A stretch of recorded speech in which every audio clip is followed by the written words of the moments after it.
Torres Strait Islands of Australia form the northern border with Papua New Guinea and Indonesia. The islands are very remote, but are home to 15 indigenous communities with a unique culture which is heavily dependent on a healthy marine environment. This includes coral reef, seagrass and mangrove habitats, iconic animals such as turtles and dugongs, and valuable fishery species including lobsters and sea cucumbers. As it's a bridge between Australia and the Asia-Pacific region, these communities are in the front line of the complex effects of rapid global development and climate change. Masig, an island in the east of the Torres Strait, is a good example. Well, here on Masig we see a lot of issues which are common to many of the Torres Strait Islands. Sea level rise is a major concern and is already causing some erosion of the coastline. It's also here on Masig a major threat to the graveyard, and that's causing a lot of emotional distress for the population here, because if the sea level rises any further it will wash the graveyard away. There are also issues here about fisheries, because fisheries are an important part of livelihoods on the island.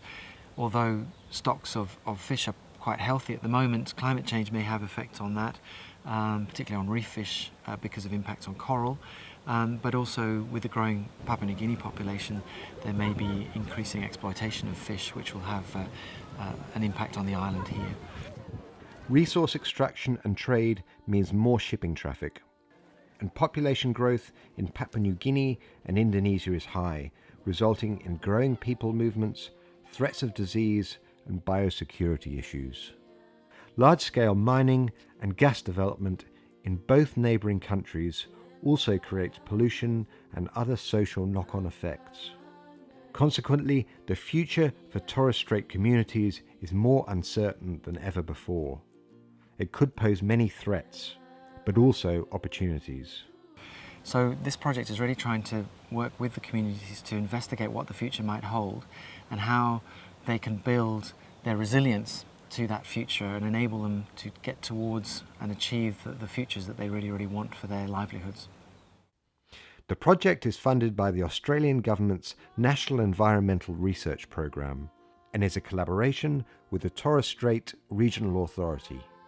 It aims to develop a participatory research process which explores the potential development pathways for Torres Strait communities, bringing together the local knowledge and wishes of islanders with the perspectives of government and science.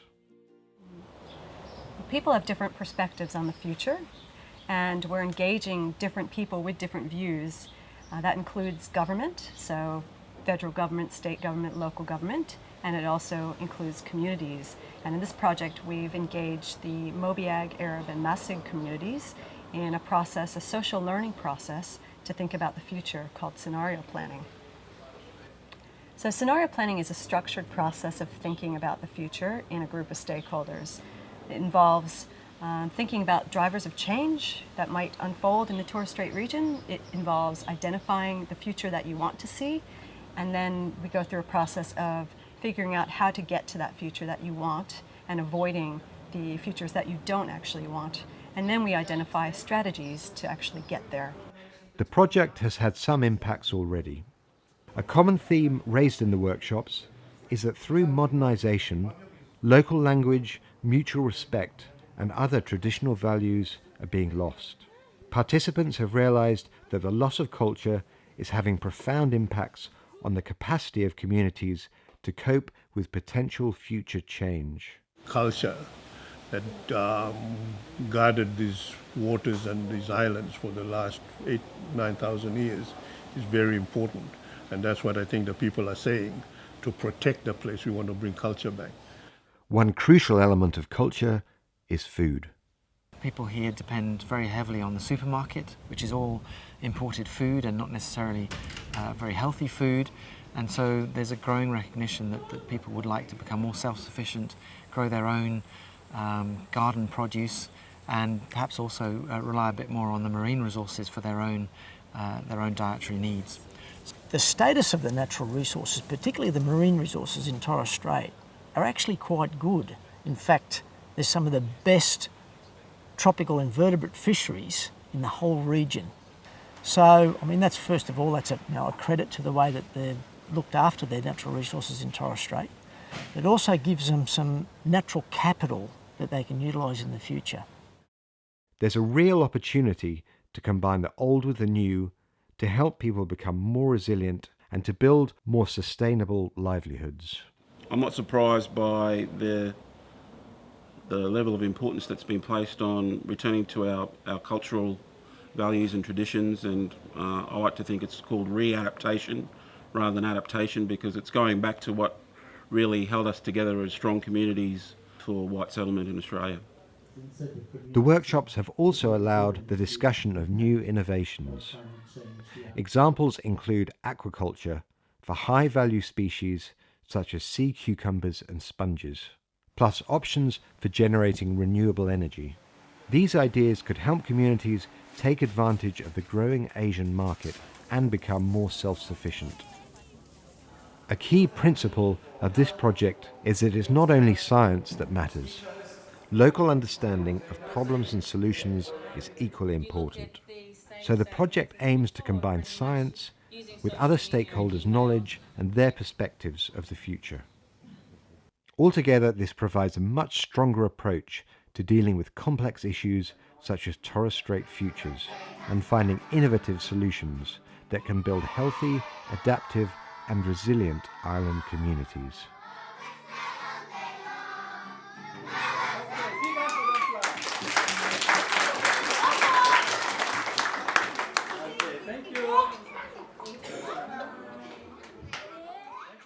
I first got involved in this project. I was down in Cairns for council business, and I was invited to come along and have a look. That's what really got me interested, was the things that were going to drive change in Torres Strait, and how do we build a resilient community.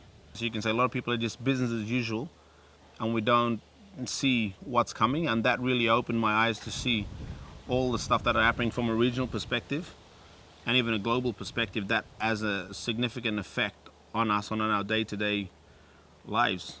The biggest thing that I've learned is about climate change, the adaptation, and building resilient communities. I first come across it when I was at York, when I'm on Masig, when we had the first bookshop. That helped me a lot to understand the climate change and how what happened globally can affect community. Certainly feedback from community members is they really find the conversation that comes out of these meetings enormously valuable, because it's talking about the issues that are really important to them. So obviously there are a range of things that are important to them around health and jobs and all that, which is where governments typically focus, but they're really keen to have that deeper conversation about where they're going as a community, having a collective think about where they really want to go, what does it look like, how do they get there, and what's important to them, how do they keep their culture alive and strong, their sense of community alive and strong. One of the most important things I found participating in this workshop this week has been the good spread of leadership we've got here from across the Torres Strait, working together to identify what are the challenges we have in terms of building resilience in our communities, and to share that amongst ourselves and identify what the key themes are, I think has been important to me as a leader. There's a lot of knowledge within the community about their existing environment, the future projections for their environment, and a willingness to discuss a future for themselves. And I think that's really, really vital if the community is going to work its way towards the future. The other thing I've learnt is that for a lot of people in the south, that includes Cairns, is that people don't have, particularly bureaucrats, don't have a great understanding of the knowledge that exists up here. In future, we need to take that into consideration. And I think what the project has demonstrated, that if you don't consult and sit down and talk with people and work together, you're going to come up with an answer or an outcome that's not going to be supported by the locals. Look, I've learnt that people in Torres Strait, in the islands, particularly those 6 islands that are most affected by sea level rise, is that there's a very, very strong understanding, very, very strong awareness of what's been happening, where things are going, the impact of climate change as a result. And I think what's really shining through is a strong determination to actually do something clear about it, to take control of future destiny and to actually move forward as not just individual islands, but as a collective of islands across the central part of the Torres Strait. Well, I think the time I've been here at this workshop, and I've learned that there's community spirit in this, community spirit behind it, that people want to be, partakers of this project. And I think that's a good start in any project you want to do. You've got to get the people actively getting involved. And I think the people who are here will very much want to get involved. And of course, they learn different things from different people at these workshops. Yeah, there's 3 or 4 messages, I think, here, but like you said, there's culture. People believe that culture is utmost important in bringing community together. And then, of course, what they do with gardening and the use of land, strategic use of land, I think is important in people's minds right now. Yeah, well, I think it's good for planning processes, that it tells us, the bureaucrats, or me as the chairman of TSRA, what people are thinking out in those communities, so that we put our emphasis on what they want seen done in their own communities. And of course, with limited funding, which is going to be the case from now on for the next 3 years, we want to really strategically place our money where we can do the most good and where the people see us doing the most good.